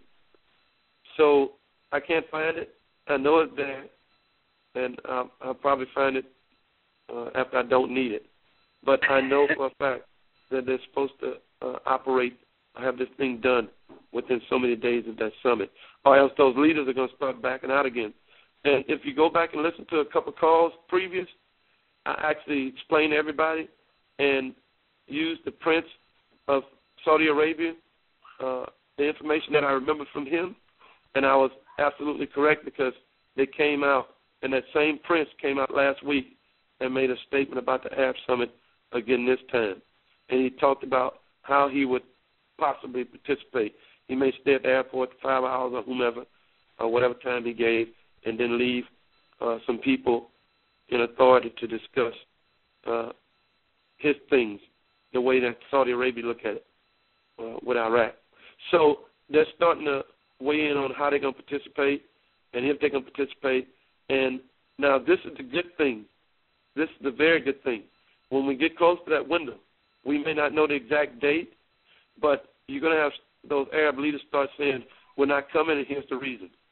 So Iraq really has to give us this money and form that government soon, because those guys are going to back out on them again. And they're going to throw it in their face. They're going to tell them, we're not coming because you don't have your security right and you don't have possession of your own currency. So take that. We're not coming. So that means that we would have to just put, like you said earlier, put it on the shelf and wait until next year then probably. All hell's going to break loose, man. So I don't know when. You know, I don't know when, whether it'll be next year or the next 3 years. But these people they have to perform, and they have to do it shortly.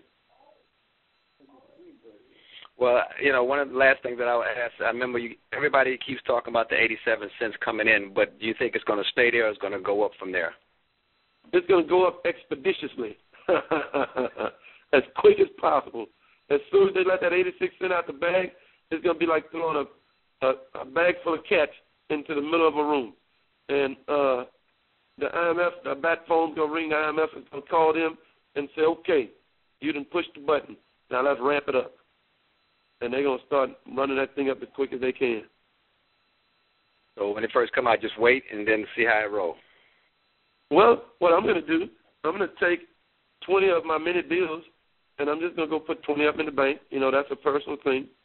And at 86 cents, I think the value is going to be somewhere around, I don't know. You know, I jogged numbers before, but it's going to be enough to make me comfortable where I can start moving around and doing things that I need to be, that needs to be done in my life. So that's, and then I'll be waiting for the RV some 4 days later, perhaps. Okay. And the last question I had was you gave out your email address, and I wanted to your Skype and your email. I wanted to be able to, so I can get in as far as that information. It's wangdangnews@gmail.com. At gmail.com. Yes, sir. Well, thank you so much, and thank you for your service too, and all you do, and thank you for the call and for the information. Thank you. I greatly appreciate you, and I thank you for your service. Thank you, sir. It's always a pleasure talking to another soldier. Airborne. Airborne. Who? Next caller. 856.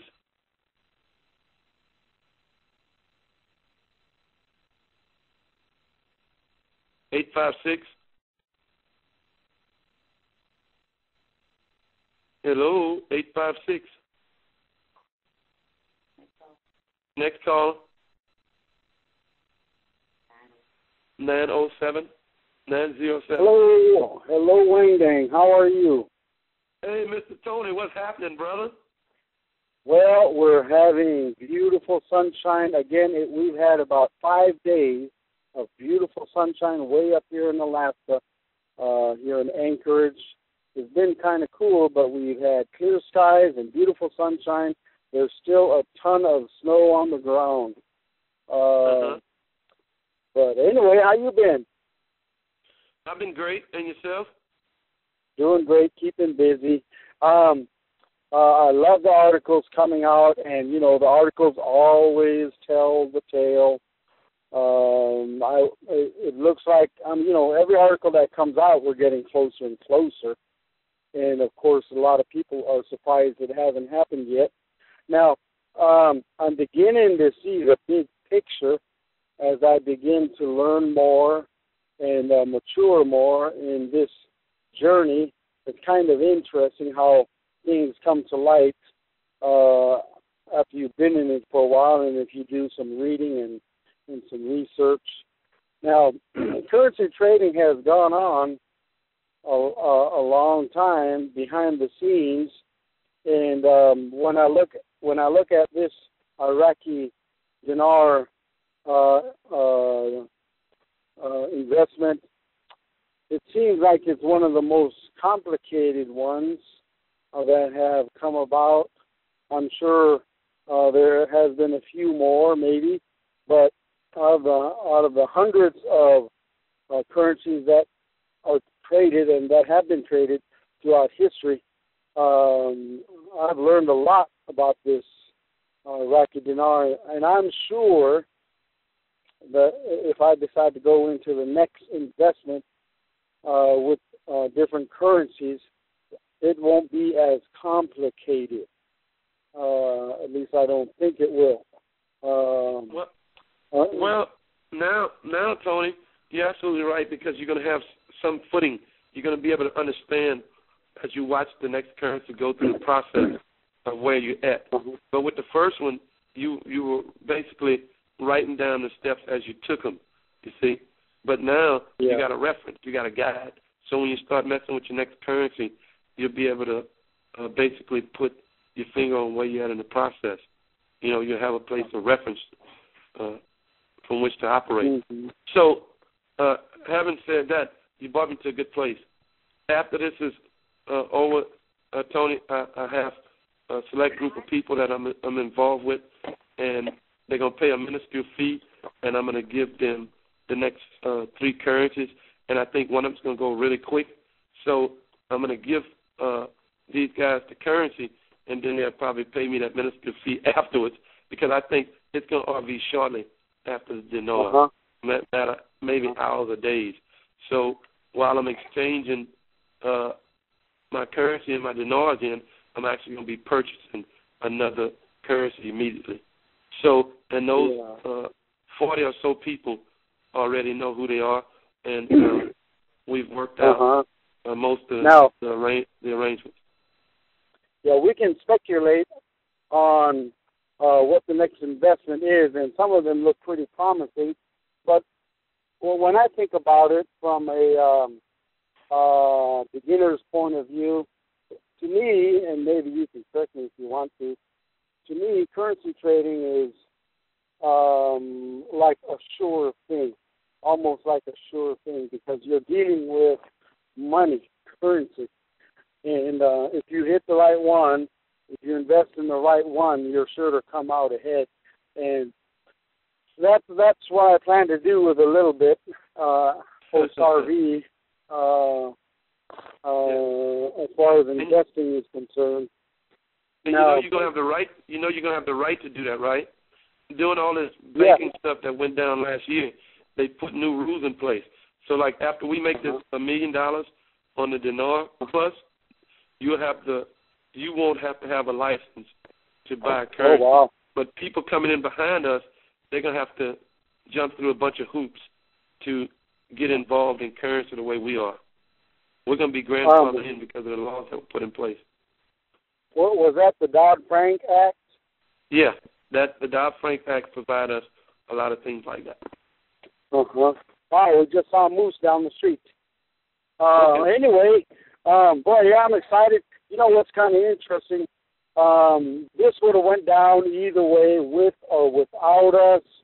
Somehow the information got leaked out, and maybe it was done on purpose. Who knows? Because, a lot of people in America need help. And maybe some good politician let the information leak out, quote unquote, accidentally. Well, the President of the United States at the time, George W. Bush, he made it possible. He signed an executive order saying that we could possess this currency. And I equate this currency as to, back in World War I, to war bonds. It's the same thing in my mind. So by buying the currency, it gave the government money to fund the war, okay? And all we're going to do is get paid on our investment. So that's the way it turns out. So, but Tony, it's great. Let me get to a couple more callers, and I enjoy hearing you and talking to you each and every time. Okay, thank you very much, and keep on going. Sir. Yes, sir. Thank you. Yeah. Bye. Next caller. Last caller. 608. 608. Last caller. Hello, 608. Hi, Tony. How you doing, man? All right, who am I speaking to? This is the Leopard Man in Wisconsin. Okay, the Leopard Man. You called me. Whom did you call me? Leopard Man. I'm sorry. This is Wang Dang, right? Yeah, it's Wang Dang. You called me Tony. Excuse me. I got you confused. That was I swore at you, didn't I? Yeah, you did. I don't know it, Tony. I don't know it, Tony. I'm sorry. I take that back. Anyway, you're good. Actually, my answers or questions were just answered on the last call. It was great. Okay, let me just really make this a short call. What, and I know this is a tough one, but I know, the whatever comes out at, your suggestion is that you wait, the 4 or 5 days, whatever that is. Yes, sir. What do you think is a good rate to, throw her all in? Oh, I don't know. That's a personal thing. For me, I'm throwing it all in at 420. When it hits the 420 mark, I'm throwing it all in. That's just for me. But at 86 cents, I'm not going to be scared either because I'm rich. Wang Dang question. I have some friends, very good friends, that have been in this for years. I fought it for years. I only got involved about 6 months ago. I always thought it just, I never really studied it like you obviously have. And I'm hearing these crazy rates. I mean, it's over $10. What's that all about? Well, look, Leopardman, let me give you sound advice and reasoning. The reason it's not going to be $12 or plus dollars is because if it is, we're not going to be able to access it at that point. That may be something that country to country happens with governments and things of that nature. But the IMF has laid the rules down and made them clear. They said that Iraq can offer you that currency at 321 at 20% for the 10 years of war and an appreciation on their currency, and they can't go 25 cents higher than the Kuwaiti dinar. That's in black and white, and that's pretty sound to where we're going to be. Here's what they tell me. Well, yeah, but when Kuwait revalued, they came out at 8 something, and then they went up over 10, and then they settled down back to their 3 something. Tell them to prove it to you, Leopardman, because that's garbage. Kuwait did venture into 9 a little bit, but it was so brief. I mean, it plummeted. They pulled the gas out of it quick. Do you know, Wang Dang, what was the tax implications on the Kuwait situation for Americans? Oh, I don't have any idea about that, Leopardman. I kind of stay in my lane. I don't know. Okay. I didn't make any money on that. That's a question that I've had several friends ask me. What do I think the tax implications on this would be? And and it's all over the place. And several of them have said, well, if this is, if it happened in Kuwait, why can't you just find out if what happened there should happen here? And I said, well, I don't know. No, because Kuwait is not as rich as Iraq. You see, so you have to tell people to be careful with that. The tax rate's going to vary. So I'm not going to give any advice on that. But I do know this, Leopardman. I've been blessed that I've exchanged currency and made money at it twice in my life. Okay, so I'm not rich yet, but I will be shortly. And that the form at the bank, they try to charge you a spread, and it's a matter of cents. If it comes back at 4.20, they might try to get you to exchange it at a rate of 4.15. And they make 5 pennies on you. But I don't pay a spread. I'm not going to pay a spread. But on that same form, there will be a 1% tax that you're not going to be able to reject. Okay? So 1% at the amount of dinars I have is an outrageous amount of money. And I giggle at it because that's what you call a happy. That's what you call a happy problem. Absolutely. And I'm going to pay my taxes as quick as they recommend to how I should do it. Yeah. Because the United States government deserves it. The poor people deserve the help that the taxes going to bring. School lunches for kids. I'm involved in that, and I don't mind sharing the wealth because I'm the oldest. If I could say, and I know there are a lot of people listening on this call. If there's one piece of advice or bit of advice I could give to people, is be very careful about buying reserves, because I've seen some friends of mine really get hurt with that. I know, and I'm glad you said that, Leopardman. And I feel you, and I warn people all the time about it. I mean, it's painful, because people taking money that they don't have out of their households to buy something that may evaporate into nothing, So that's painful stuff, But, okay, Leopardman, what else you have for me? That's pretty much it. I mean, like I said, the last gentleman answered my calls. Basically, the game plan is when it RVs, whatever that rate is, wait a few days, see what it goes up to, and then that's when you may want to really do your deal, right? Yeah, get in where you fit in, where you feel comfortable, because I might lose my rear end. I know I'm going to cash in at 4.20, but it might go up to 5.12, like it was speculated safely to do. 5.12 is a creditable range, and it is expected to be in that range for a matter of a couple of days before it settles back down to its original. Okay, once again, for a few friends that I have here with me right now that are thinking it's going to be $12.36, what would you say to them? I say I'm glad that you have that type of zest to think think that it's going to be that high. And if it does go that high, to God be the glory, because he already blessed us, and we will be abundantly, more than abundantly blessed if it's in 12. What I have said, Wang Dang, if it's anything over $10, I feel sorry for the little old lady that's between me and the bank counter when that happens. Yeah. She's going to get crushed on the way to the counter. Yeah. I feel the same way. You know, and me and some of my buddies, we all come from meager beginnings. So I'm going to be short with this. Sometimes, like when we used to sit down and have a beer, life was good. You know, God is good to us. So we'd hold a beer can and roast each other and say, I wonder what the poor people doing. So you remind me of that when you say you one on that old lady getting to the bank counter. I'm gonna be thinking about, I wonder what the poor people doing. Yeah, I've heard that one before. I won't hear how that finishes. I don't want to say what we used to say at the end of that one, but I have heard that one. Well, anyway, thank you so much for your honesty, for your really. I mean, you put it out from your guts, man. And I can tell you're not hyping it up like so many of these other people. There's no need to. There's no need to. Well, you know, I mean, I know people.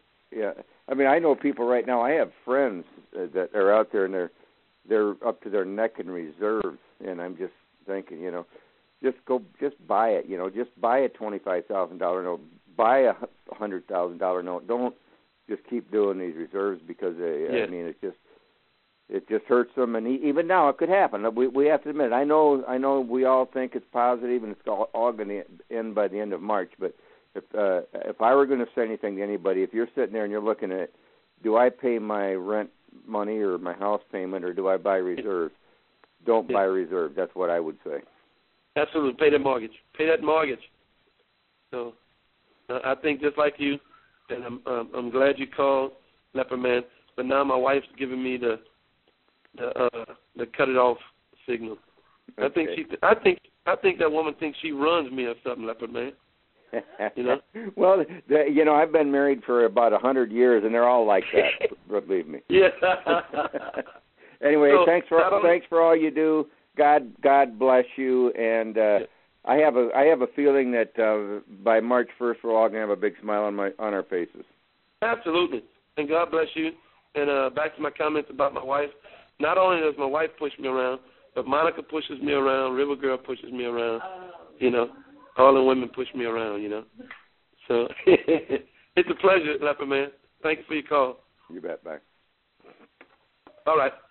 Okay, gang. That's it. And we're going to close by thanking God for the effort that he allows us to put forth. Dear Heavenly Father, I thank you for your mercy, grace, your love, your joy, and your peace. I thank you for being I am. I thank you for all the things that you've given me in my life. And I thank you for blessing me and protecting me and keeping me from all evil, hurt, harm, and danger, both seen and unseen. Dear Heavenly Father, please bless everyone that's under the sound of my voice. Protect their families. Protect their financial, physical, spiritual well-being. Thank you for sweet Jesus.